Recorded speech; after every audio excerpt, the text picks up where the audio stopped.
Alright, so a couple weeks ago, I did a video on Chet Holmgren and his potential to be a future NBA superstar. So it's only fair that I go over his main competition, his yin to his yang, Emoni Bates. So before I get into this, I want to ask you guys to subscribe and watch out for our 2021 NBA mock draft video coming out very soon. To be fair, this guy has been a top prospect much longer than Chet has. He's been the chosen one of his class for a while now, and his hype is certainly justified by his skill. Bates is the kind of high school player that would make you think that year in college or the G League would be completely unnecessary. But what exactly does Bates do that's noticeably better than other prospects? Why haven't we heard about a specific facet of his game that makes him a ball-is-life legend? Well, it's mostly because he's actually good at everything. Like, it's hard to find literally any element of the game that he isn't at least proficient in.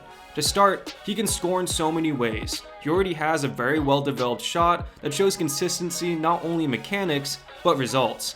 He's a supreme athlete that can get to the rim with his above-average handle that pairs well with his quickness. He doesn't have weak hands. The guy can attack on both sides of the basket, and oh yeah, he's a great passer. Unlike Holmgren, who in my opinion can develop a little bit more game feel, Bates seems to be very aware of where he and his teammates are at on the court. Can he put the horse blinders on from time to time? I mean, yeah, of course, he's a high school player who can score at any point. Something that shouldn't be ignored is what he can do on the other side of the court. This guy is a shot blocker, he plays great team defense as well, which goes back to his overall basketball IQ.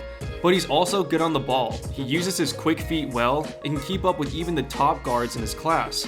Again, can he lose focus at times? Yeah, I mean, he's an extremely talented high schooler, so I'm not going to expect a Russell Westbrook-like intensity at all times on defense. So what does Bates need to do to become a better NBA prospect? Honestly, probably just one thing. Like Chet, he should probably gain a few pounds. If Bates could couple his skill and athleticism with a bigger body, he would be virtually unstoppable.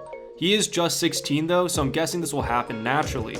Words can't describe how much it would help him if he looked more like LeBron than KD, but I think he'll be a superstar no matter what. So what does the future hold for Emoni Bates? Well, the sky's the limit. He's one of the best teenage players we have ever seen, so the expectations for him in my mind are accurate and well deserved. I'm hoping that both him and Holmgren can progress further and battle it out in the league when it comes time. That time in the league might come earlier than expected though. Bates is still a junior, and it's not outside the realm of possibilities that the NBA changes their policy and starts accepting players right out of high school. This has been rumored about for years, but the ideal setup for the NBA is to take the middleman of the NCAA out of the equation and let players either join Ignite for a year or go straight into the league. Bates would definitely relish playing for Tom Izzo and the Spartans, but make no mistake, if he can get drafted right after high school, he will, no doubt.